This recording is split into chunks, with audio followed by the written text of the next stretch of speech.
happens. Best of luck to us both. Good morning, cadets. I'll be your adjudicator, but you can call me sir. I trust you both slept well? Yes, sir. I did, sir. That was a rhetorical question, Mr. Dalton. A response was not necessary. Now, you are the last two candidates left in this year's training class for a mega sector. You both have exemplary scores in marksmanship, close quarters combat, hacking, forensics, and surveillance. In short, we'd be lucky to have you both as agents.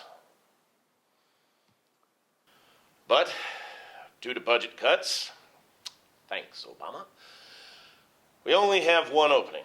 So, we've been forced to come up with a tiebreaker. Miss Craig. Sir, I would just like to go on the record and say that I love my country and would do anything to prove my worthiness to it, up to and including fighting Mr. Dalton to the death. Wait, fighting to the what now? Unnecessary, Miss Craig. The tiebreaker will be an oral exam, not a fight to the death.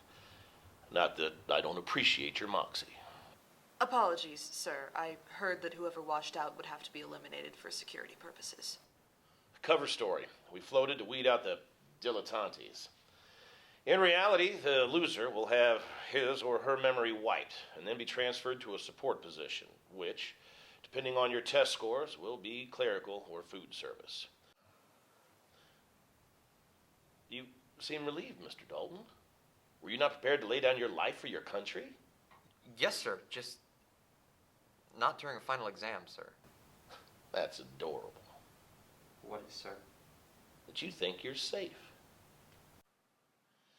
At this moment, an enemy operative could be launching a swarm of razor-toothed nanobots in the ductwork, or pointing a high-density energy weapon at this structure. Or use an invisibility cloak to sneak up behind you and carve you a new mouth just below your jawline. Never forget, Mr. Dalton. A target was slapped on your back the day you joined a mega sector. And even if you wash out today, it's still there until someone hits it. To quote Marcus Aurelius, death smiles at all of us. All a man can do is smile back.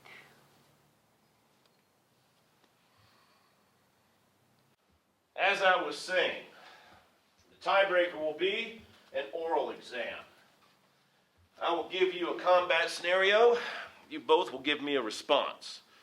The best response gets the point. The person with the most points at the end of the exam will be our new agent. Now, are you both ready to begin? Okay. You're in a hotel room in Dubai, running a honey trap on a female asset, when an assassin appears on the balcony with a silenced revolver. You notice him out of the corner of your eye.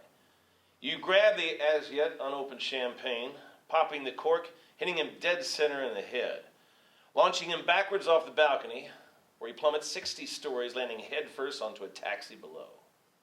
You then say, Mr. Dalton. I'm sorry? You fall 60 stories, landing headfirst onto a taxi below, and you say, Yay, I win? Miss Craig. Looks like this time the taxi caught him. Good. Point to Craig. Next scenario. I'm sorry, sir, but just to be clear, our responses to these scenarios are meant to be jokes? Actually, the proper technical term is quip. A joke is a sentence designed to provoke laughter. A quip is, at best, mildly clever and meant to project an air of calm and composure masking heavy stress. Now, next scenario. You're in an elevator in a target's building when a flunky has engaged you in close quarter combat. You manage to climb out the top, cutting the cable with your watch laser, sending the car and flunky to the basement. You then say, Mr. Dalton? Mr. Dalton? I'm thinking, sir. This is a covert op, Mr. Dalton, not open mic at the Apollo. You then say, Mr. Dalton. Dropped you like you was hot. Clunky, but serviceable. Miss Craig. Now he appreciates the gravity of the situation. Excellent. Point to Craig. But Mr. Dalton's response shows that he has a grasp of the concept. Next scenario. You follow a GPS signal from a tagged WMD to what appears to be a residential home under construction. You're ambushed by a flunky. You grab a nearby nail gun, firing multiple projectiles into his head and chest. You then say, Mr. Dalton? Nailed your ass. Good. Miss Craig? Nailed you shut. Both good. But the point goes to Craig for language issues. Language? Omega Sector frowns on common vulgarities. We leave the potty talk for the state and local authorities. Next scenario. I'm sorry, sir, but this is ridiculous. I understand that this is a tie-breaking situation, but it makes no sense. Sounds like someone's changing his mind about a fight to the death. Maybe I am. I mean, it would be a far better measure of my talents than this trivial word association test. Trivial, Mr. Dalton? Let me paint you a picture with words. You are an unemployable idiot who's 1 month's rent away from selling his organs when you stumble upon a Craigslist ad. Next thing you know, you're being fitted with a jumpsuit and hauled off to a volcano lair where you meet another hencher who shows you the ropes. How to run the fusion generator. How to feed the boss's white tiger without getting anything bitten off. You become friends. You hang out together. You bowl in the same henchers league. You high-five each other each time an interlooper falls into the lava trap. You become the best of friends. Then one day, you're working a relief shift in the generator room when a man in a turtleneck comes out of the shadows and grabs your friend and throws him headfirst into a generator, killing him instantly in a shower of sparks. Before you can process this, he turns to you and says, your friend's had a terrible shock. A man has just killed your best friend. And then makes a terrible pun about it. Now, do you try to stop him? Or do you hide under a console before he kills you next? Well, Hide. you're goddamn right you hide. Because a man who kills and then quips is not a man to be trifled with.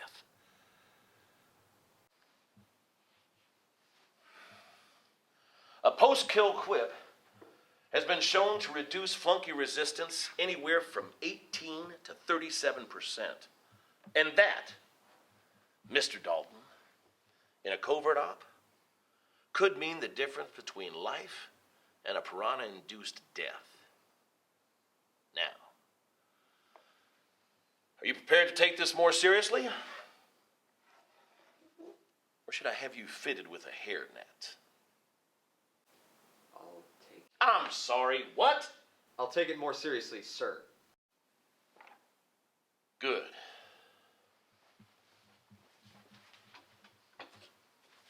Next scenario. Looks like you're gonna have to resize that hat. Point to Dalton. This room needed another coat of you. Point to Craig. What a horrible case of acid reflux you have. Point Dalton. They're gonna have to rename you the Holy See. Point Craig. Looks like the glass is half full. With you. Point Dalton. Well, build me up, Buttercup. Point Craig.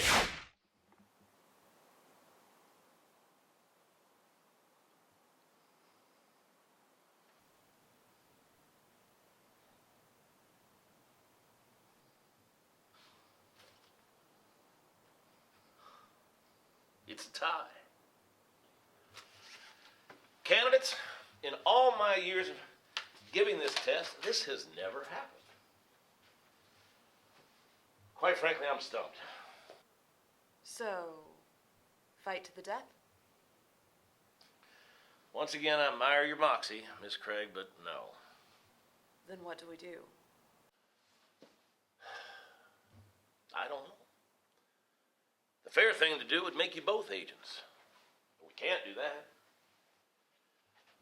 I guess we could put one of your brains and the other's body, splitting the difference. But then there's the whole whose brain and whose body. But that whole process is experimental, so that point's moot. The only thing I can do is create another batch of combat scenarios and run this again in a week. Unless someone else has a better idea for a tiebreaker. Actually, sir, I do. Really, Mr. Dalton?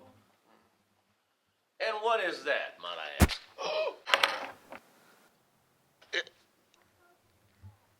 I don't. Why? Sorry, sir. Didn't mean to break your heart.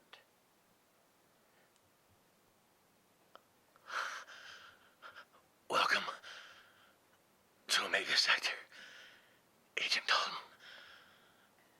Thank you, sir. It's been an honor.